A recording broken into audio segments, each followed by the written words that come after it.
Good afternoon.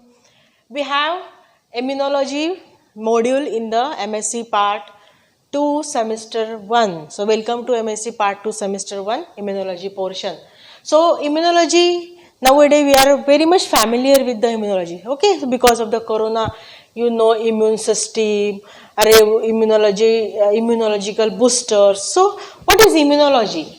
Immunology is a system. I am using the word system. It is not an organ like a stomach, like kidney, like intestine. It is a system which protect our body from the any foreign and which protect our body from the foreign antigen. So I am using the word antigen.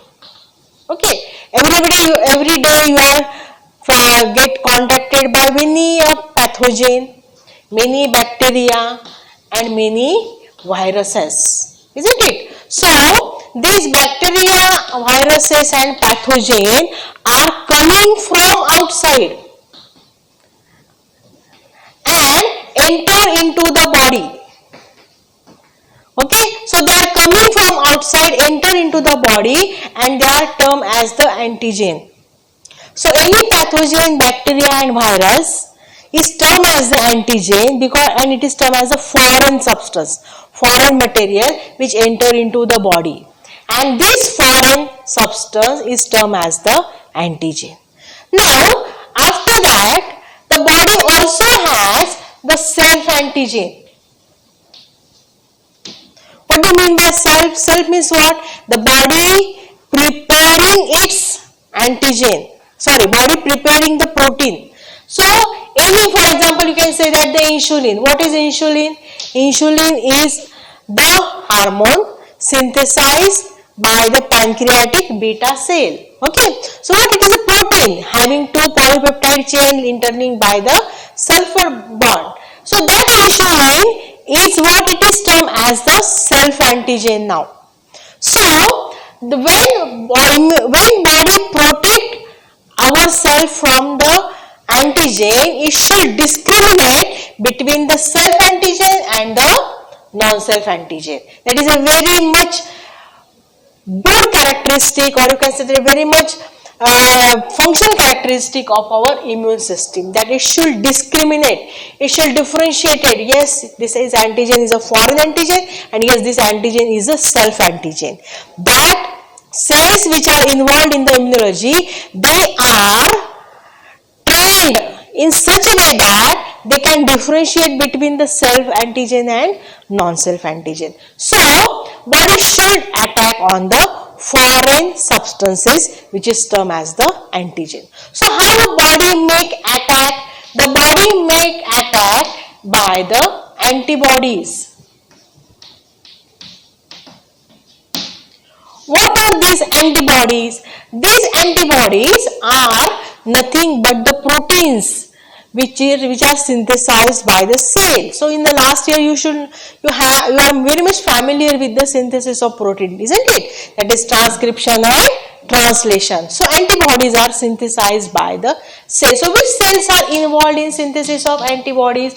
These are the plasma cells. Within a minute, thousands of antibodies are synthesized by the plasma cell. How plasma cell is synthesized? Plasma cell is synthesized by the beta cell.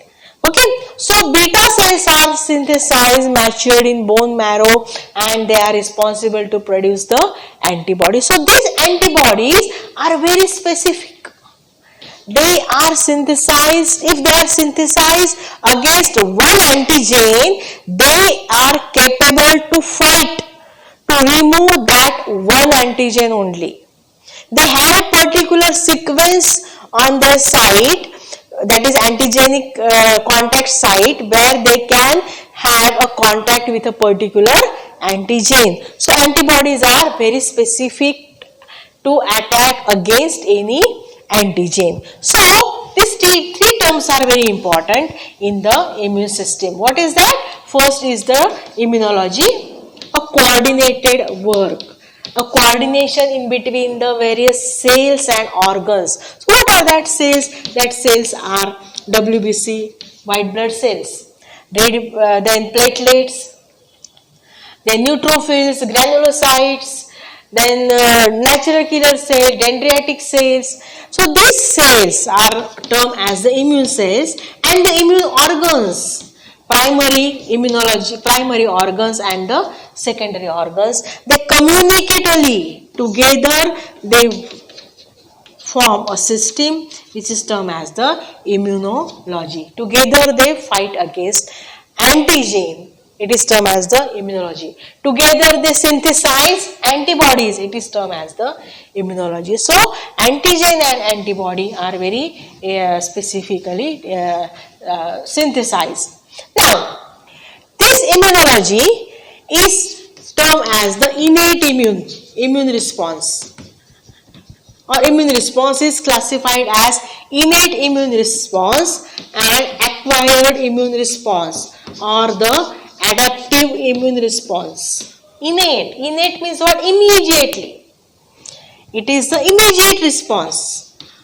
If you have the mosquito bite, immediately you start itching. If you have any pollutant enter through your nostrils, you immediately start sneezing. So what is? They are the immediate. They are the immediate action to eliminate that particular things, not to enter in the body. Okay, so that is the immediate response. Second is innate immune response is not specific. What do you mean by non-specific? Specifically means what? Antibodies are synthesized specific to antigen, the word I am using previously. Now I am using the word non-specific. Non-specific means that it is not a way that yes, it is saying that yes, if that type of mosquito will come, then only I am going to show the response. It is not a thing. Okay. So the non-specific means that whatever the antigen, whatever the foreign material will enter a particular site, that site immediately shows its response, immune response. Immediately start protecting that at that site from that particular antigen. So I am using the word at that site from a particular antigen. So this is the non-specific and immediate response. If you are seeing examples of this, what is first example, or which factors are involved to show the innate response? First is the skin.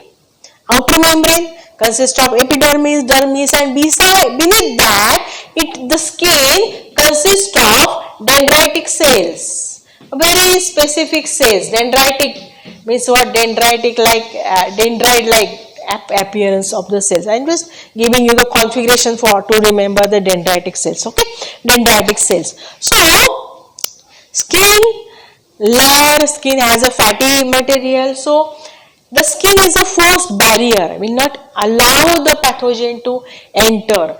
Using its system, that is a structure, as well as the dendritic cells which are present over there. Dendritic cells are also termed as the antigen presenting cells. Anyhow, if the pathogen goes in the cell, in the layer, beneath the skin layer, the dendritic cell immediately capture that using its dendrites. Okay, and this cell, when it captured, processed it, and this cell now take that antigen.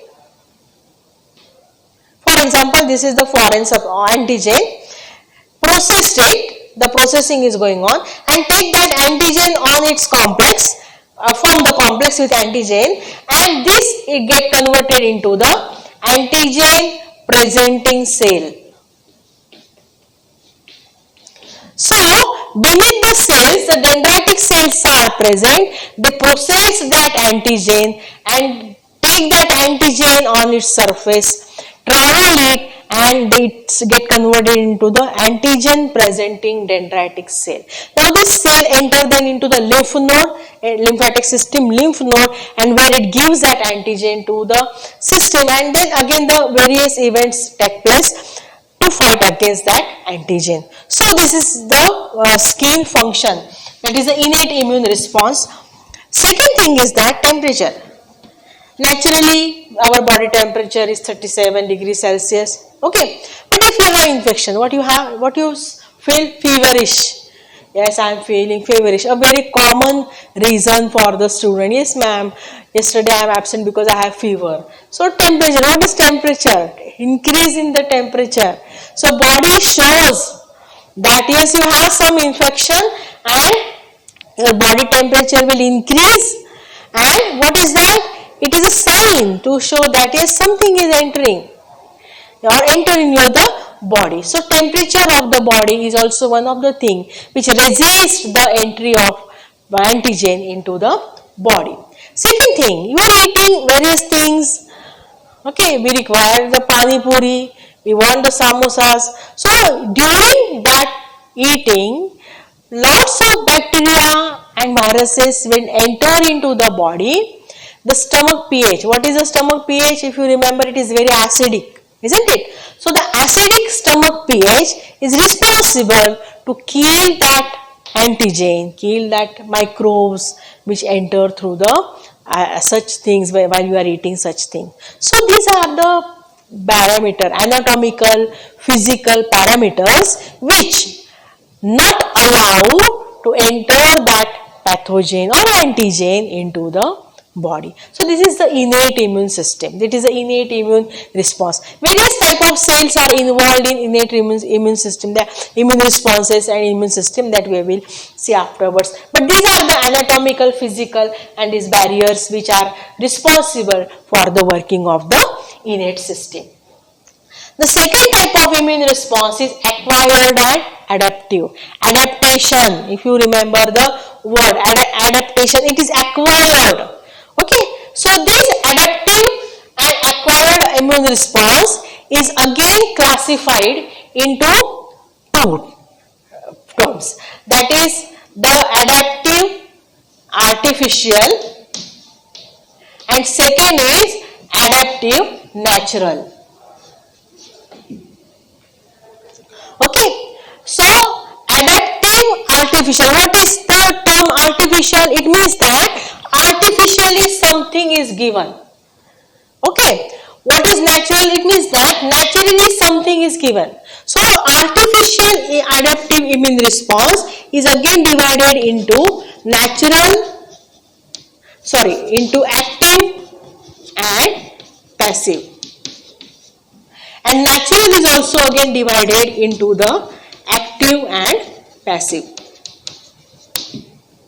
In the natural passive means what? It is a naturally passes from one to another. In the natural active means what? It is an active, naturally active response. Artificial active and artificial passive. Artificial active response is, for example, vaccination. And artificial passive response is what? It is the antibody injection. It is the antibody given to the in the person's life or person body. So what is active vaccination? What do you mean by vaccine? Corona vaccine is still have to be prepared. So what is vaccine? So vaccine is prepared using the antigen, using a pathogen. The antigen which is used is either attenuated, it goes for the heat treatment, it goes for the temperature treatment, and that it is responsible to synthesize the vaccine. Okay, now this vaccine which is synthesized in the laboratory by the researcher has a characteristic. First is that its stability. It's stable at various temperature. For example, polio vaccine. You have seen that polio vaccine is stable at a particular temperature and given at a particular site to a particular site. Though there are various characteristics of vaccine, how it should enter into the body, how it should protect the body, and how it should travel from one place to another place. So, using that particular things, the vaccines are prepared by these techniques into the laboratory. Generally, researchers use the epitope, a particular sequence of the antigen to it has a particular amino acid sequence to prepare the vaccine. Now, if the person undergo vaccination. It means what? The vaccine has to be given to the person. What happens? The vaccine is such that it should not show its characteristics in the body or outside the body. There should not be temperature, there should not be any sign of that particular pathogen or that particular antigen from which the vaccine is prepared. But it has a characteristic that it should synthesize the antibodies. So, vaccine will not show its effect inside the body. Vaccine should not show its effect outside the body, but it should prepare the antibodies against that antigen which is present in the vaccine. For that, it should use beta cells, it use T helper cells. Beta cells produce plasma cells, beta cell produce memory cells against that antigen, and your body now has the memory cells which are circulating in the body. So these memory cells are present against this vaccine or against that particular antigen present in the vaccine. So in future, if you have the attack of this antigen, you have the memory cells, you have the antibodies present in your system to fight that particular antigen. So this is termed as the vaccination.